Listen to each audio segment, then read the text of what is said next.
পাকিস্তান সেনাবাহিনী মঙ্গলবার দাবি করেছে, নিয়ন্ত্রণ রেখা LOC বরাবর আকাশসীমা লঙ্ঘনের কারণে ভারতের একটি কোয়াডকপ্টার ড্রোন গুলি করে ভূপাতিত করা হয়েছে।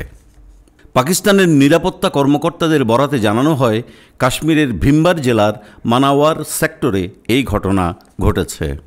পাকিস্তানি সেনাবাহিনীর দাবি, কোয়াডকপ্টারটি সীমান্তের ওপার থেকে নজরদারি চালানোর চেষ্টা করছিল।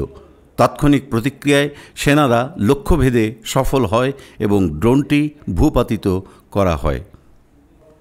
কর্মকর্তারা জানিয়েছেন, এই পদক্ষেপের ফলে ভারতের গুপ্তচর চেষ্টা ব্যর্থ করা সম্ভব হয়েছে, যা পাকিস্তানি সেনাবাহিনীর পেশাদারিত্ব ও প্রস্তুতির প্রতিফলন।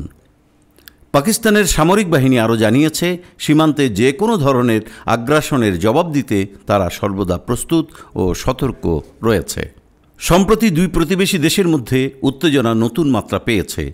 22 এপ্রিল ভারত নিয়ন্ত্রিত কাশ্মীরের পেহেলগামে প্রাণঘাতী হামলায় 26 জন নিহত হন, যাদের অধিকাংশই ছিল পর্যটক।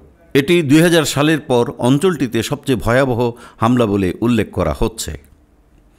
এই ঘটনার পরদিন ভারত একতরফাভাবে 1960 সালের সিন্ধু পানি বণ্টন চুক্তি স্থগিত করার ঘোষণা দেয়। এর জবাবে পাকিস্তান 1972 সালে সিমলা চুক্তি স্থগিতের হুঁশিয়ারি দেয় এবং ভারতীয় উড়োজাহাজের জন্য আকাশসীমা বন্ধ করার ঘোষণা দেয়। ভারতের পক্ষ থেকে দাবি করা হয়েছে, পেহেলগামের হামলার সঙ্গে আন্তঃসীমান্ত সংশ্লিষ্টতা থাকতে পারে, যদিও এ বিষয়ে কোনো নির্দিষ্ট প্রমাণ এখনও উপস্থাপন করা হয়নি।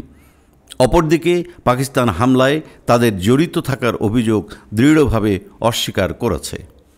পাকিস্তানের প্রধানমন্ত্রী শাহবাজ শরীফ হামলার প্রকৃত কারণ উদ্ঘাটনে একটি স্বাধীন ও নিরপেক্ষ তদন্তের দাবি জানিয়েছেন।